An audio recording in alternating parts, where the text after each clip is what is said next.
Preto. Oi, pessoal, boa tarde. Aqui está o povo, né? Você não conhece ainda, seu Isaac, lá de Angola, que está em Portugal nesse momento. O resto você conhece. Olá! Minha mãe. Tudo bem, mamãe? Pessoal aqui. Está curiosa? Bom, gente, nós vamos falar hoje sobre a Revolução Francesa, a Revolução de 1848. Oi? É porque ela estava me identificando aqui entre os rostinhos. Aí ela tocou no cabelo para confirmar que sou eu mesmo. Fala, Isaac. Peço sua autorização para ficar com o microfone desligado, porque aqui ao redor há um pequeno barulho que não quero que interfira no nosso diálogo. Tranquilo. Depois a gente vai entrar em Hegel, rapidamente. Nós não vamos discutir Hegel.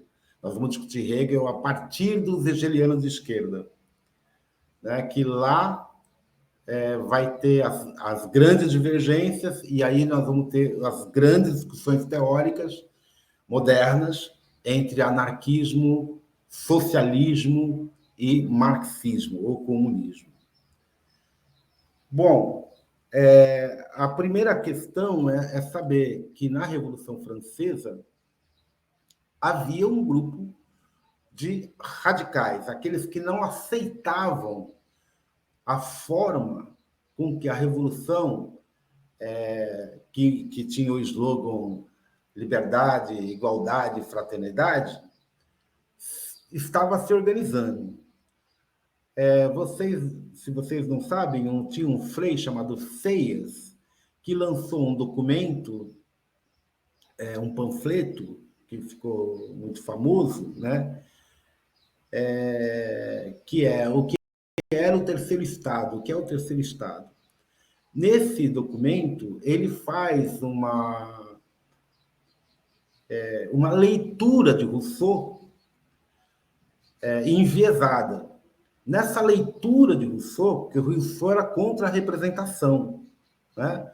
O Rousseau, o contrato social de Rousseau, o Rousseau defende lá que o Estado tem que ser do povo, para o povo e pelo povo, e ser autogovernado. Ele não fala em autogestão, porque a autogestão vai surgir depois. Inclusive, vai ter depois uma polêmica com o Proudhon e com o Benjamin Constant, né, sobre esse tema da gestão do povo, para o povo e pelo povo em Rousseau.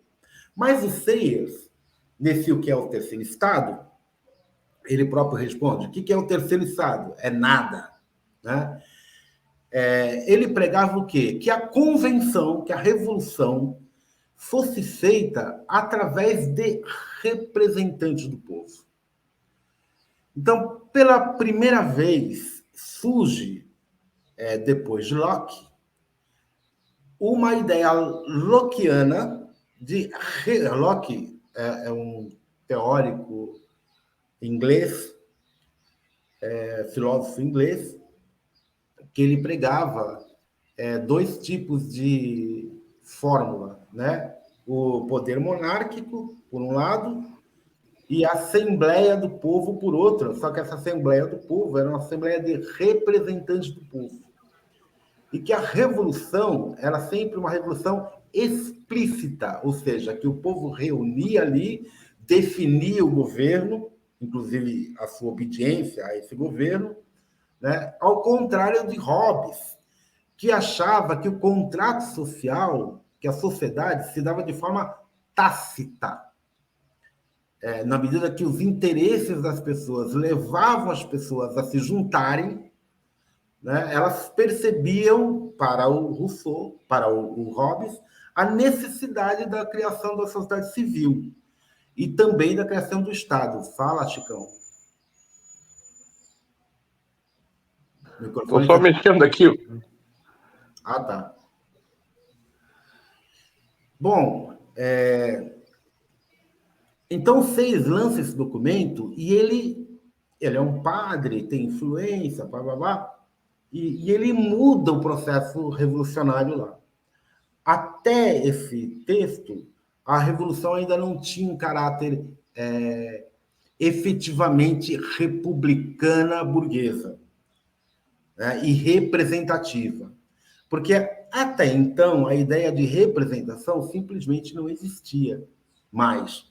Mas claro que essa ideia de representação existiu lá em Roma, né, na República Romana, onde os tribunos eram eleitos pela plebe, né, pelos proletários na época. Proletários vem de prole, né, de ter muitos filhos, os pobres, né? Os pobres tinham muitos filhos, então ele chamava, os plebeus eram chamados de proletários. E esses proletários, então, elegiam os tribunos, que foi uma maneira, no livro do Maquiavel, sobre o Tito Livio, o Maquiavel diz isso, né, que foi uma maneira correta de fazer com que o caos provocado pela rebeldia popular viesse para dentro do sistema republicano romano. Né? Então, desta feita, os protestos populares seriam feitos dentro da ordem republicana e não fora da ordem republicana. Os protestos fora da ordem republicana colocavam em jogo o próprio sistema republicano. Mas, se a República conseguisse conter os protestos e fazer com que os processos tivessem uma ordem legal, eles fossem possíveis dentro da ordem estabelecida, isso foi criado lá pelos romanos, então o sistema estaria garantido. E isso ocorre até hoje. Bom, contra a ideia de Sayers, de um mundo republicano representativo, de um governo constitucional representativo, onde a maioria dos eleitos fossem do terceiro Estado, e o terceiro Estado passasse a governar, então, a partir desse processo de representação, se insurgiam Babeuf, Marat e outros revolucionários que consideravam que a proposta de representação na República, na Revolução, retirava, para usar uma palavra que eu não gosto, mas que as pessoas entendem hoje, o protagonismo popular, o protagonismo do povo. O Babeuf, inclusive, ele fez um manifesto dos iguais, né?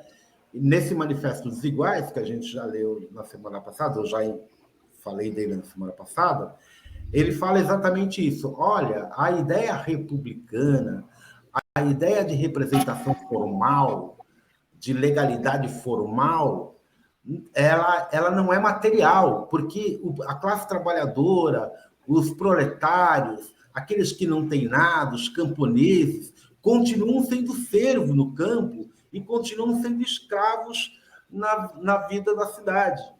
E que, pela primeira vez, ele usa uma ideia que é a de igualdade real. Contra a igualdade formal pregada pelos burgueses, a igualdade real.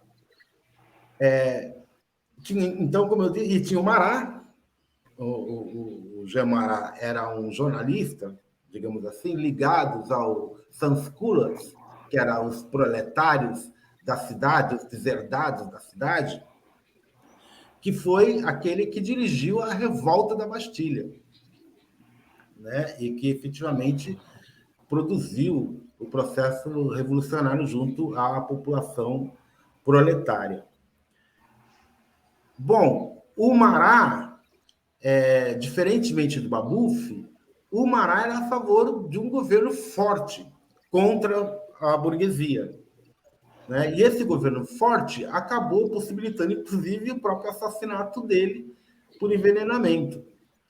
Né? Ele gostava de mulheres, então ele convidou uma mulher para ir à casa dele, e a mulher era paga pelo pessoal do Robespierre, segundo contam, e envenenou o vinho do Marat, e o Marat morreu Dizem na banheira. O Babeuf se revoltou contra o sistema do terror de Robespierre. Ao mesmo tempo que ele se posicionava contra o sistema de terror de Robespierre, ele se posicionava também contra o sistema de representação e contra o sistema de igualdade formal. Então, pela primeira vez, do ponto de vista da luta real, concreta, esse manifesto dos iguais, ele reúne um monte de gente, depois o Babeuf vai preso e tal, e todos os caras que eram assinantes do Manifesto dos Iguais são mortos.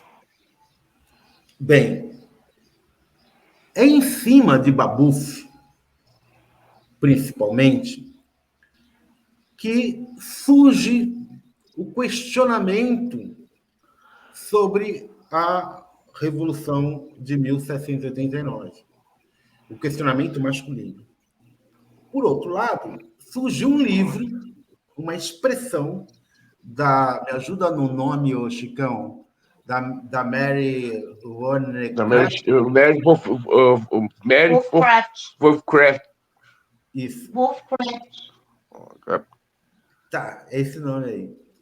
Ela faz um texto, ela e outras, né? Não é só ela, contestando a ideia de que ali tinha os direitos de todos. Não, ali para ela e para outras, Carmine e outras, não tinha... A Olimpíada. Isso, tinha o direito dos homens. Não tinha o direito das mulheres. Então, a Revolução Burguesa, ela nasce com essas duas tendências, né, que se juntam. A tendência do Manifesto dos Iguais e a tendência de um manifesto feminista, né, que contesta todos os valores, inclusive sexuais. Em 1848, portanto, algum tempo depois, de 1749, a gente tem Napoleão Bonaparte, né, a virada da França no Império, né, e o Bonaparte se declarando o imperador. Nós vamos ter, em seguida, a queda do Bonaparte, a volta da democracia. O Karl Marx, nessas alturas, junto com o Proudhon e o Bakunin, o Engels, o Stirner, o Bruno Bauer, os irmãos Bauer, né, e o Friedrich Feuerbach, eles fazem um grupo chamado de Hegelianos de esquerda. Esse grupo ele tinha como fator uma outra noção de Estado. Veja, por que esse grupo é importante? A noção de Estado que se tinha antes, com Hobbes, Locke e Rousseau, era uma noção de contrato. Com Hegel, essa noção muda. Essa noção passa a ser uma noção de necessidade, de dialética. Hegel pregava o seguinte, que não era um contrato, mas era a antítese, a afirmação do indivíduo contra a afirmação, que era a negação do indivíduo, da coletividade, que daria na síntese, que era o Estado. E que não se tratava de um movimento espontâneo, voluntário, mas era um movimento da lógica das coisas, da dialética da sociedade. E aí é onde entra o determinismo, né, a partir dessa ideia orgânica de dialética. Veja, vamos pensar um pouquinho na dialética. Porque os anarquistas, na sua grande maioria, não aceitam a dialética completa, mas só em parte. Então, a gente vai ter que saber um pouquinho da dialética. O que diferencia a dialética, por exemplo, do método de Hobbes, do método de Rousseau, do método de Locke, os três principais teóricos da burguesia radical? A direita ou a esquerda? A direita é Hobbes, a esquerda é Locke e a mais à esquerda é Rousseau. O método. Em Hobbes, você tinha ainda o quê? A metafísica. Ele trabalhava com suposições, hipóteses. Ainda que essa hipótese pudesse ter algum lastro de história, essa história era imaginada, ainda que trouxesse exemplos do passado. Por exemplo, nada prova que existia um estado de natureza tal qual Hobbes pleiteou, onde as pessoas se matavam uns aos outros, tal. Da mesma forma, nada prova Locke, que tinha um direito da natureza, que era a lei da natureza que deveria reger, né, a vida humana. Rousseau, um pouco mais histórico, e o Durkheim, por exemplo, diz que é o Rousseau que introduz primeiro a sociologia, né? E o Durkheim faz essa referência a Rousseau no livro sobre Rousseau, que ele escreve, né? A Sociologia de Rousseau. E ele também fala que Rousseau e Montesquieu foram os primeiros sociólogos de fato. O que diferenciava Rousseau dos outros? É que Rousseau ele procurava perceber a desigualdade a partir do elemento histórico, do elemento concreto na história. Mas ele não tinha um método histórico de análise dessa história, né? Mas ele, ao ver a sociedade atual, ele olhava para trás para nossos antepassados. Não um antepassado hipotético, né, como em Hobbes, e nem uma natureza hipotética, como em Locke. Mas ele olhava a natureza e olhava o passado a partir desse mesmo passado, na linha de Maquiavel, da recuperação um pouco de Maquiavel. E com isso, ele trata o sistema de desigualdade como fruto das relações que os homens travaram entre si. Então, no texto que ele vai escrever sobre os motivos da desigualdade entre os homens, o Rousseau vai dizer que a primeira relação de desigualdade é a propriedade. E que o homem que primeiro botou uma cerca na sua terra, né, foi o grande desgraçado, digamos assim, de toda a humanidade. Agora, ao mesmo tempo, ele diz que a propriedade ela foi gerida durante um longo período, longo de vida entre a humanidade. E ele vai dizer assim, como é que é essa coisa da posse, né? Da posse das minhas coisas, da posse das tuas coisas, né? Como é que a ideia de propriedade ela vai surgindo aos poucos num processo contínuo, né, da vida humana. E, ao mesmo tempo, ele vai dizer que a vida em sociedade, quanto mais o homem deixa a vida natural, e aí ele destaca, o que é a vida natural? É a vida sem as marras, a vida onde o homem não tinha organização social, onde o ser humano vivia a partir dos seus próprios interesses e conseguia se autossustentar.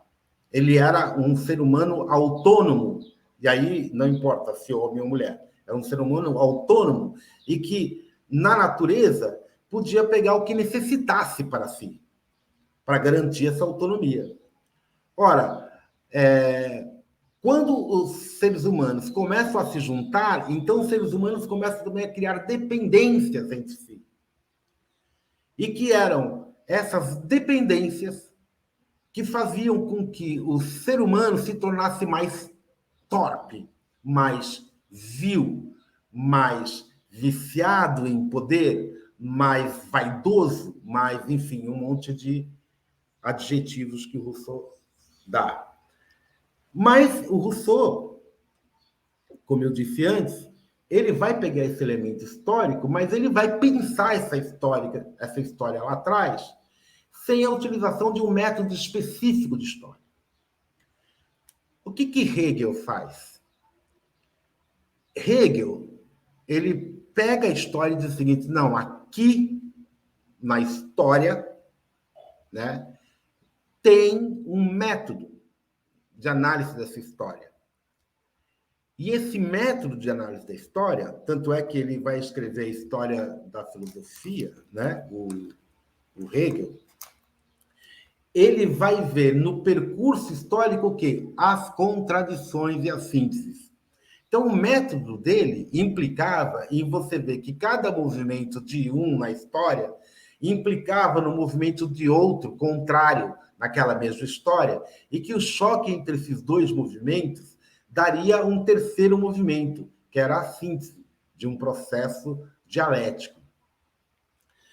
Mas o Hegel ainda fazia isso de forma metafísica. Então, ele partia de uma ideia real, concreta, mas essa elaboração era ideal, era metafísica. E falar metafísico aqui não é um xingamento, né? A metafísica vai estar sempre entre nós, né? Porque você sempre tem coisas que você não pode pensar do ponto de vista material, né? Você tem que imaginar. Não fosse assim, Demócrito, Licurgo e outros não tinham pensado tantas coisas, e Epicuro e Demócrito, em particular, não tinham pensado o átomo, né? Já que o átomo não existia. O átomo é uma dedução, né? A partir da indução da quebra dos gravetos, né? Até o momento em que você não consegue quebrar o graveto, aquilo é um átomo, né? Então, isso é uma elaboração metafísica. Bom, Hegel, então, vai introduzir a dialética. Essa dialética, no entanto, é diferente da dialética heraclitiana. A dialética heraclitiana, ela implicava um processo de movimento constante o tempo todo. Esse movimento constante não era um movimento de síntese, né? Então, você pode pegar isso um exemplo dele. O cara que entra num rio, né, 2 vezes, nem ele é o mesmo, nem o rio é o mesmo na segunda vez, né? Mas aí ele não fala, bom, ele se transformar em tal coisa, porque se ele entrar no rio uma terceira vez, vai acontecer a mesma coisa. Nem ele será o mesmo, nem ele. Então é um processo em série, que depois vai ser recuperado pelo Proudhon. Na dialética hegeliana, não, tem um processo chamado síntese. A tese é contradita pela antítese. A luta entre essas duas, a antítese e a tese, vão dar numa determinada, a palavra determinada, síntese. Para Hegel, essa era uma determinação das relações materiais. A luta entre os contrários dava numa determinação sintética, numa síntese. Essa síntese, entretanto, ela não era a inauguração de uma nova antítese. Isso é importante, porque senão, por exemplo, não teria sentido para o Marx dizer nós chegaremos ao fim da história se o Marx acreditasse que a síntese se transformaria numa nova antítese, compreende? Porque não é o fim da história. Né? Para ter o fim da história, a síntese tem que ser o fim de um processo dialético. Esse processo dialético traz outros problemas, traz, mas isso é outra coisa, nós vamos ter que analisar de outro modo, né? Mas aquele processo está findado, porque chegou na sua superação. Marx, porém, aliás, antes do Marx, o Friedrich Feuerbach vai fazer a contestação dessa dialética. Ele vai dizer o seguinte, por palavras minhas, tá? Depois vocês pegam o livro lá, A Essência do Cristianismo, do Friedrich Feuerbach, que vai estar escrito lá, mais ou menos isso aqui que eu estou te falando. Ele vai dizer o seguinte, que o mundo material é o único possível e acessível para qualquer processo dialético. Não pode haver processo dialético fora do campo do mundo material. E com isso ele inaugura aquilo que chamamos hoje de materialismo filosófico. O pressuposto do materialismo filosófico é o seguinte, é que independente de você querer ou não, independente de você pensar, conhecer ou não, as coisas vão existir. E são exatamente ao contrário, as coisas que existem é que fazem com que você reflita, pense. Nosso pensamento vem do campo material. Se houvesse apenas o vazio, então, nosso pensamento só poderia pensar no vazio. Mas é óbvio que se houvesse apenas o vazio, nós também não existiríamos. Esse materialismo de Feuerbach, ele tinha suas limitações, que era um materialismo um pouco mais mecânico. Ele vai ser... Aí nós entramos... Perdão. Nós entramos, então, a partir do Hegel, a gente entra nessa discussão que é feita pelos novos hegelianos, ou pelos hegelianos de esquerda.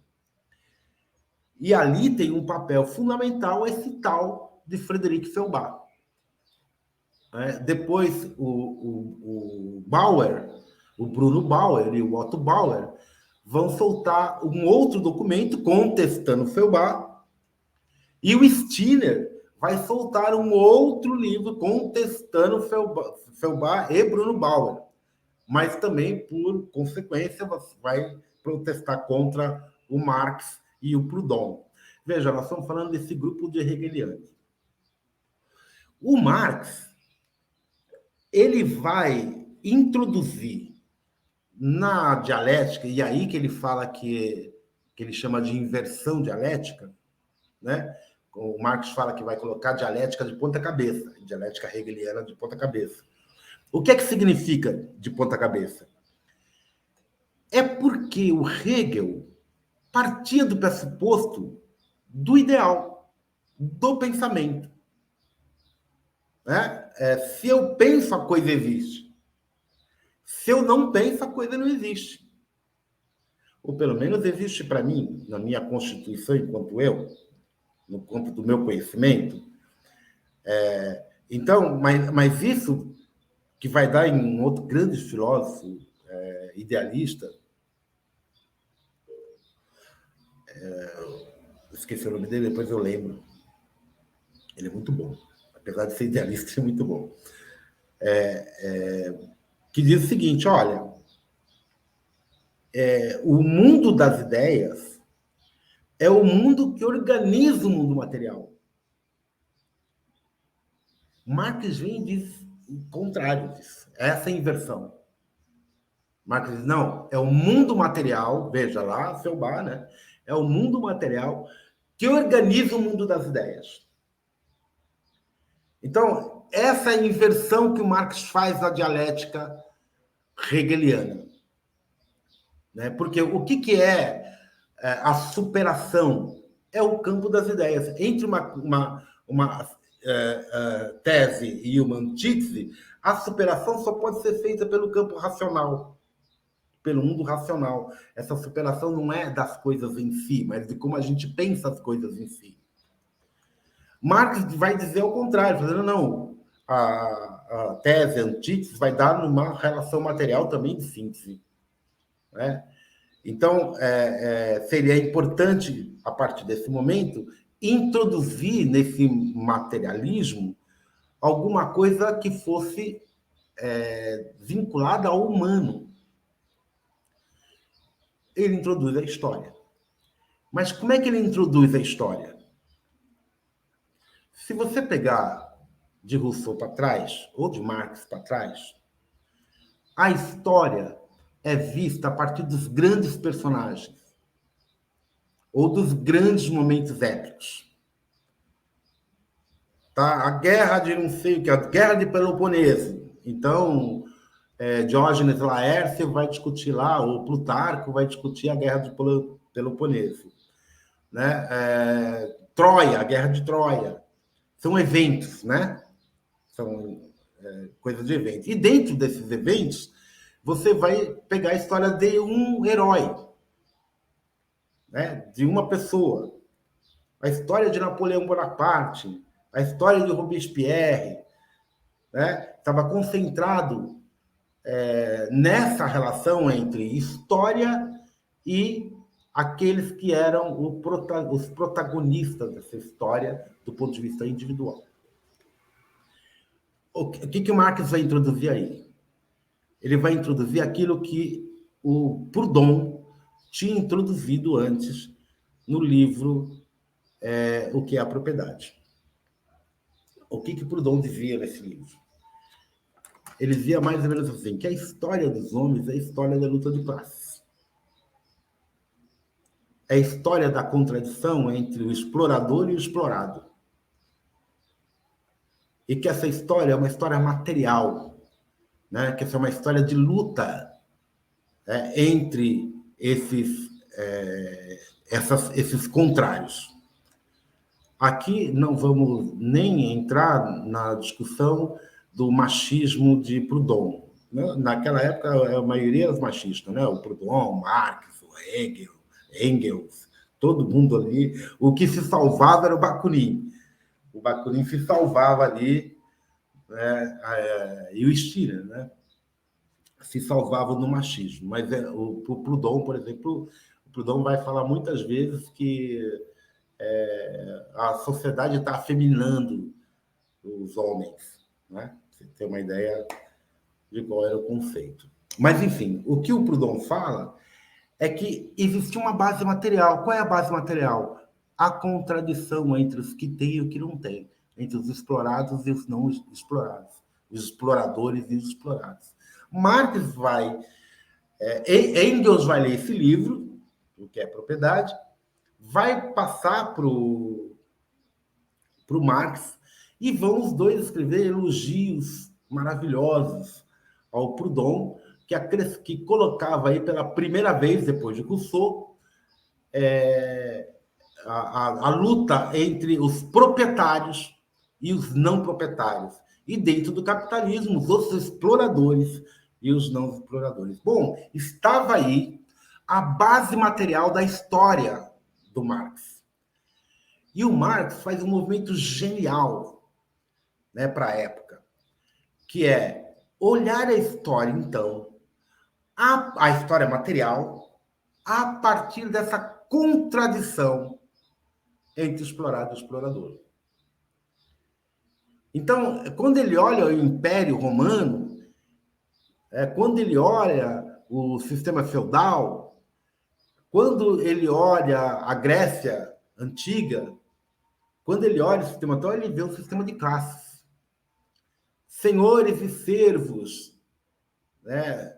Donos e escravos, proprietários e não proprietários, explorados e exploradores, né? Então ele vai ver no percurso e ele vai dizer assim: a história dos homens é a história da luta de classes. Isso vocês podem encontrar no manifesto do Partido Comunista, Marx e Engels.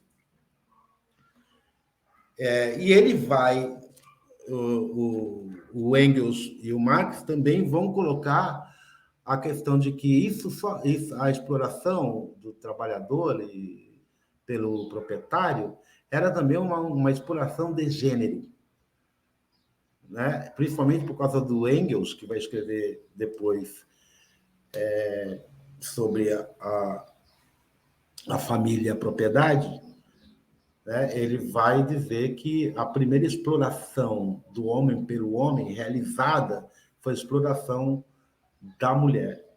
Claro que Engels não é o primeiro a falar isso, já falou Bachofen antes e já falou Charles Morgan antes dele. Mas quem expressou de forma efetivamente clara foi o Engels e depois o Marx e o Engels no manifesto do Partido Comunista. Bom, então estava lá a tríade da dialética marxista. Dialética do materialismo histórico. A dialética, porque ela era feita dos 3 pilares da contradição hegeliana. O materialismo pego emprestado de Feuerbach e melhorado um pouco. E a contradição de classes pega de Proudhon, mas antes do Proudhon, Fourier, Charles Fourier já falava disso, Campanella também já falava disso, e como vocês mesmos viram na semana passada, até o Thomas More, né, ou Morus, já falava dessa contradição de classe. Mas é Marx quem vai fazer a síntese teórica, né, de todos esses pensadores e vai produzir, então, essa tríade: materialismo, dialética, materialista, histórica.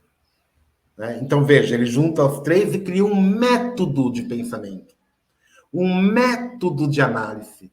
Então, nesse método, você vai ver o quê? Primeiro, você vai ver as contradições e as possíveis sínteses que aparecerem dentro dessas contradições. Mas aonde que você vai ver essas contradições? No mundo material. E o mundo material estava composto do quê? Das contradições de classe. Compreende a fórmula? É uma fórmula, um método, onde você, ao olhar para algum lugar da história, ou para alguma coisa que você queira filosofar, olhar, tal, você vai ver o quê? A contradição das coisas. E você vai ver o quê? A existência material, as dependências, né? as necessidades, as obrigatoriedades. E vai ver em que se baseiam essas dependências, as materialidades, essas contradições na luta de classes. Então, esta vai ser a tríade marxista. Então, nós vamos ter depois o Stirner, que vai contestar essa dialética, inclusive é marxista. E o Proudhon, que vai produzir uma outra dialética. Vamos primeiro para o Stirner. O que o Stirner pensa? O Stirner pensa o seguinte. Vou falar do que o Stirner pensa só no campo da dialética. Tá bem? Para não... Porque o Stirner pensa um monte de coisa, né? Só nesse campo aí da dialética. O Stirner, ele vai falar o seguinte, olha, esse processo dialético, né, ele é feito de uma enganação, né, para falar termos vulgares. Ele é feito de uma enganação. Por quê? Porque tanto Marx quanto Hegel trabalham com uma ideia de absoluto. E essa ideia de absoluto, né, envolve o indivíduo, mas que é um indivíduo imaterial, um indivíduo conceitual. Não é um indivíduo concreto. E o que o Marx faz para o Stirner, veja, para o Stirner, é criar, em vez do herói, de um sujeito abstrato, né, uma classe abstrata, que vai ser tão autoritária, né, para o indivíduo quanto o herói, quanto o rei absoluto, quanto qualquer um deles. E ele vai contestar essa dialética dizendo que a única coisa realmente existente para o indivíduo é o próprio indivíduo. E não como um indivíduo genérico, mas como um indivíduo digital. Um indivíduo nunca é igual ao outro indivíduo, ainda que tenham necessidades semelhantes. Logo, eu não posso aplicar conceitos generalizantes a estas pessoas para juntá-las nesse conceito. Essa era a crítica do Stirner. Compreendem ou não? É possível compreender a crítica à dialética do Stirner? Né? Porque a dialética partia, ela vinha com conceitos absolutos. E o indivíduo, a pessoa, ela é jogada para dentro desses conceitos como um indivíduo conceitual também. Para você ter uma ideia mais clara do que a gente fala isso, do que Stirner falava, pensa quando você vê os economistas falando. Os economistas falam assim, não, o número de mortos, o número de trabalhadores, o número de não sei o quê, né, o produto interno bruto, né? Você é colocado, a Alessi, o Chicão, o Isaac, a Débora, eu, o companheiro, todo mundo é colocado ali como um número. A pessoa realmente existente, esse é um termo cunhado por mim na minha tese, no meu trabalho de mestrado, nada sobre mim. Esse indivíduo, ele simplesmente não existia, ele era mais um indivíduo, ele era um indivíduo conceitual, um indivíduo abstrato, ele não tinha nome, ele era a soma de todos os indivíduos. E é contra esse tipo de conceitualização, de abstralização, que o Stirner se colocava contrário, focando, então, no materialismo real. Quer dizer, a pedra é que existe, e uma pedra não é igual a outra pedra. Eu posso dar o nome de pedra para facilitar a minha compreensão do que seja uma pedra, em geral. Mas ela não identifica cada pedra individualmente, mas apenas genericamente. Compreende? Então, essa era a crítica do Stirner, para ficar por aqui, para a gente não... depois a gente pode voltar a esse tema, se vocês quiserem. O Proudhon. O Proudhon também vai olhar essa dialética e vai dizer o seguinte, olha, mas esta maneira de ver o mundo, onde há determinações, e essas determinações são imperativas, ou seja, é o mundo objetivo produzindo uma necessidade imperativa que vai dar numa síntese que eu não tenho como intervir, porque ela é uma síntese objetiva. Ou seja, a ideia de que algo que aconteça ganha uma tal autonomia, e essa tal autonomia você não consegue mais parar o processo da dialética, vai ser contestada por Proudhon com a tal da dialética serial, que ele escreve lá na Filosofia da Miséria. A dialética serial, o que ela é? Lembra do Heráclito, que eu falei agora há pouco? O que o Heráclito dizia?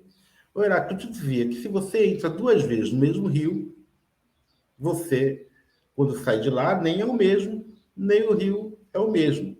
E quando você entra na segunda vez, né, o rio também não é o mesmo, nem você é o mesmo, que você sai de lá, você também não é o mesmo, o rio também não é o mesmo.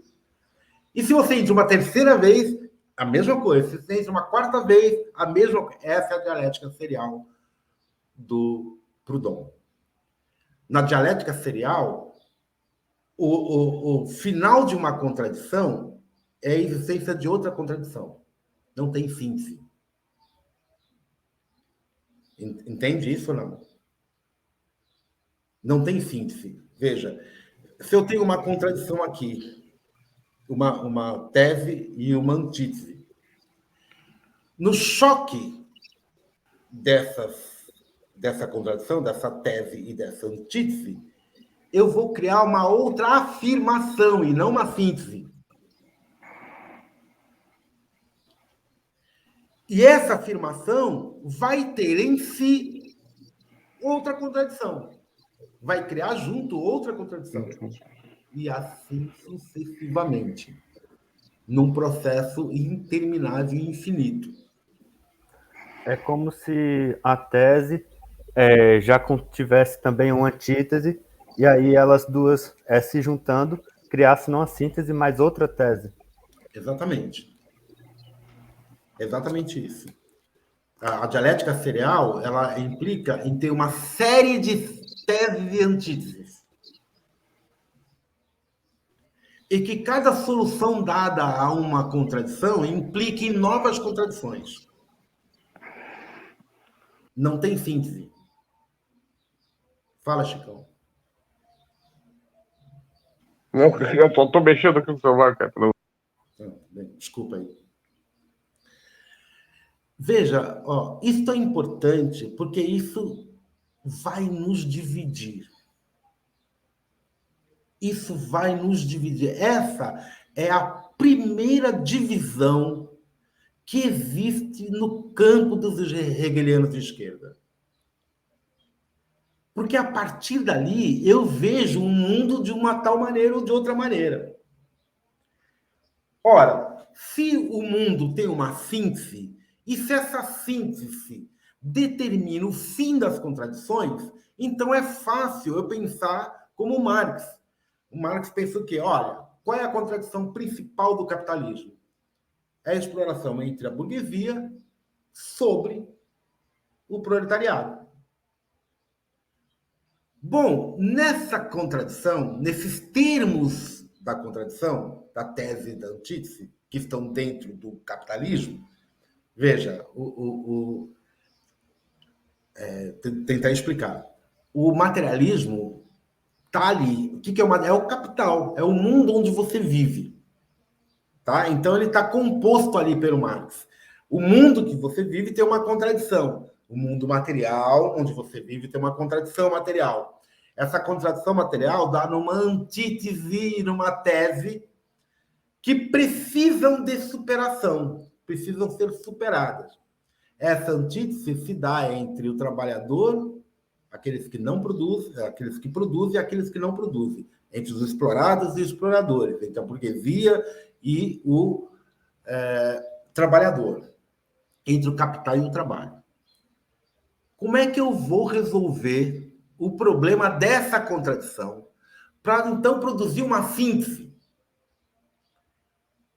Marx pensa no seguinte, e ele é explícito no Capital nesse sentido. Ele vai dizer, qual é o polo mais fraco, aquele polo que não tem nada a perder dentro do capitalismo?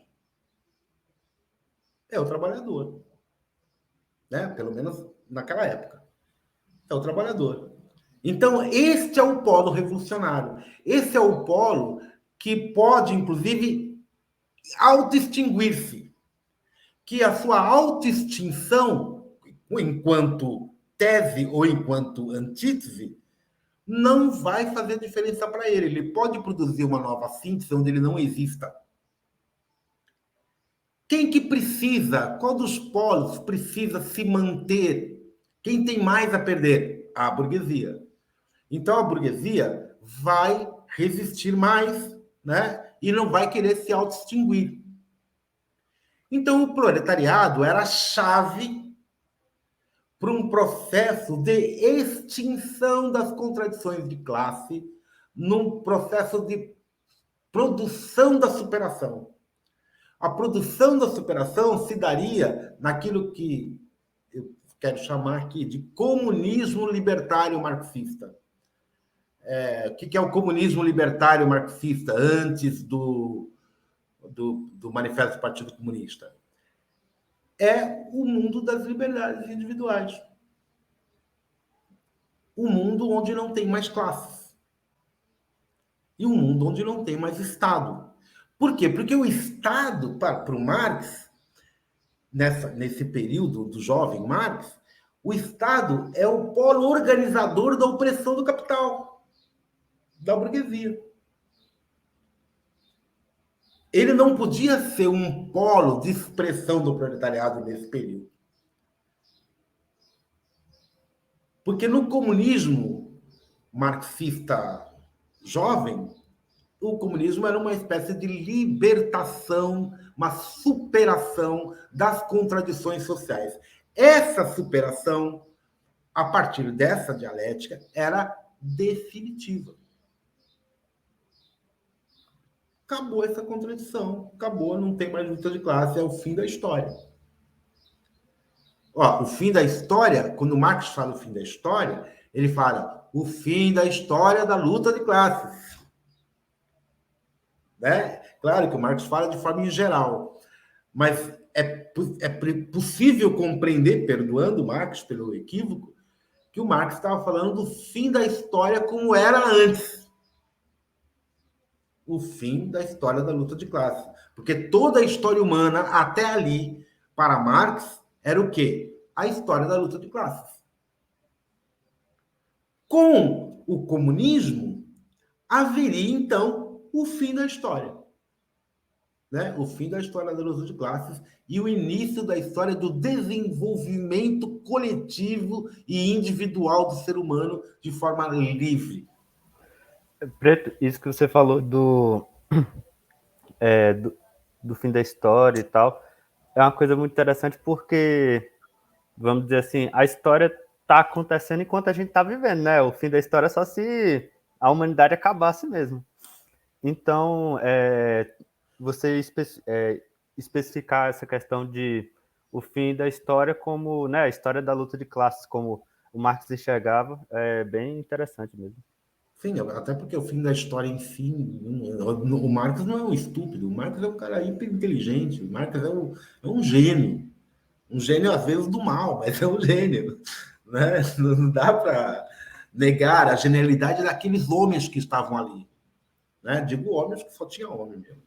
Né? As mulheres estavam alijadas nesse processo. Que é o Proudhon, que é outro gênio, o Stirner, que é outro gênio, o Bruno Bauer, o Otto Bauer, o Ludwig Feuerbach, o Engels, né? E o Bakunin.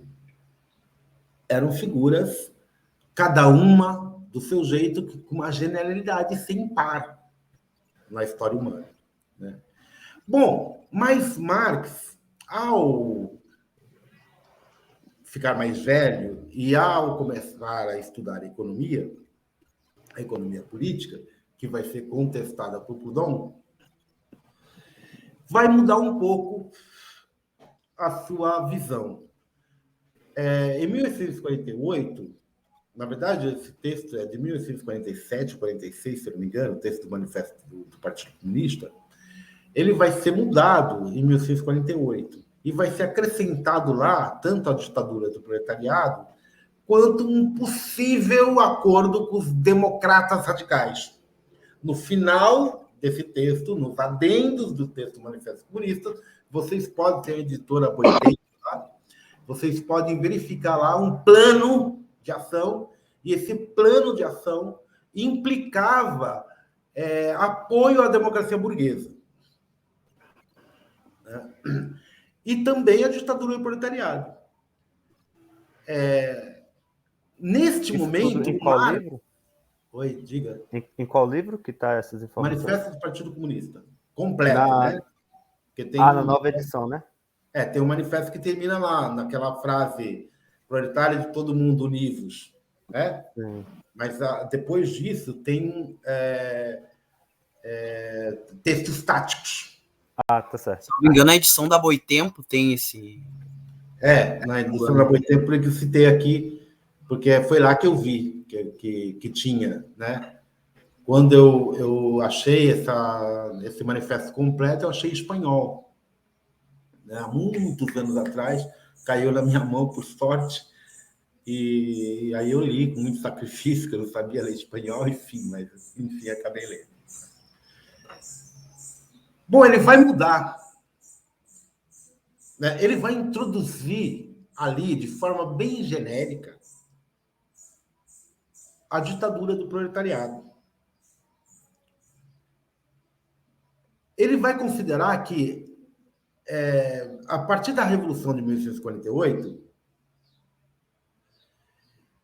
com a grande resistência da burguesia e a derrota dos trabalhadores em junho de 1848 na França, ele vai achar que só é possível derrotar a burguesia utilizando-se do Estado de ponta cabeça. Da mesma forma que ele fez com a dialética.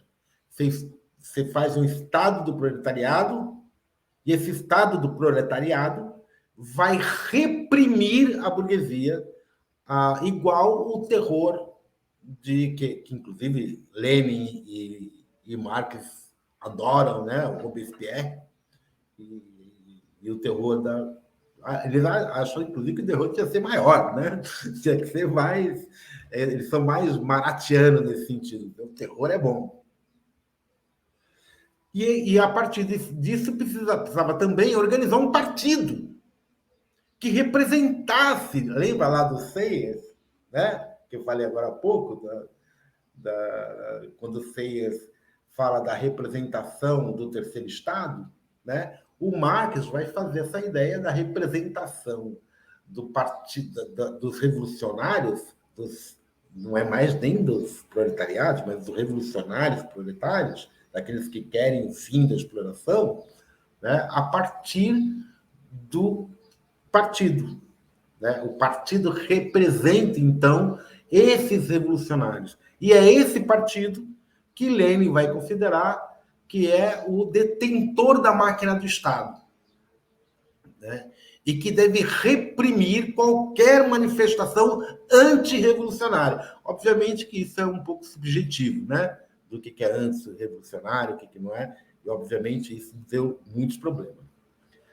Nesse mesmo momento, acho que eu coloquei aí o texto para vocês, ele manda um convite e vai ao encontro de Proudhon, na França, e manda uma carta para o Proudhon, convidando o Proudhon para participar da inauguração, né, desse recém-partido do Manifesto Comunista, do Partido Comunista Internacional. E o Proudhon responde para ele, nessa carta, nos seguintes termos, que o Marx, na verdade, estava partindo de absolutos. Lembra da crítica do Stirner? Né? O Proudhon retoma essa crítica, que Marx estava partindo do absoluto. E quando parte do absoluto, cria um dogma. E toda vez que cria um dogma, cria doutrinas. E toda vez que cria doutrinas, cria organismos repressores. E que esses organismos repressores eram contra a visão teórica e prática de Proudhon. Que ele não poderia, por mais que Marx tivesse boa fé, por mais que Marx pensasse contra dogmas, que o Proudhon não participava de seitas, nem de igrejas. Né? Que ele via na história no que isso tinha dado. tinha dado em extrema repressão. O Proudhon, inclusive, nessa carta, ele faz prognósticos que o Isaac, que mora lá que é angolano, e outros camaradas que viveram o comunismo real, né, podem sentir, ainda que não possam falar, né, podem sentir o que significa essa ditadura do proletariado, principalmente para os próprios revolucionários. E o Proudhon diz para o Marx nessa carta que a tendência era montar uma burocracia, era se transformar numa burocracia, essa burocracia se impor sobre a classe trabalhadora e sobre todas as pessoas, todas as liberdades, e acabar exatamente na mesma coisa que combatia, né? A carta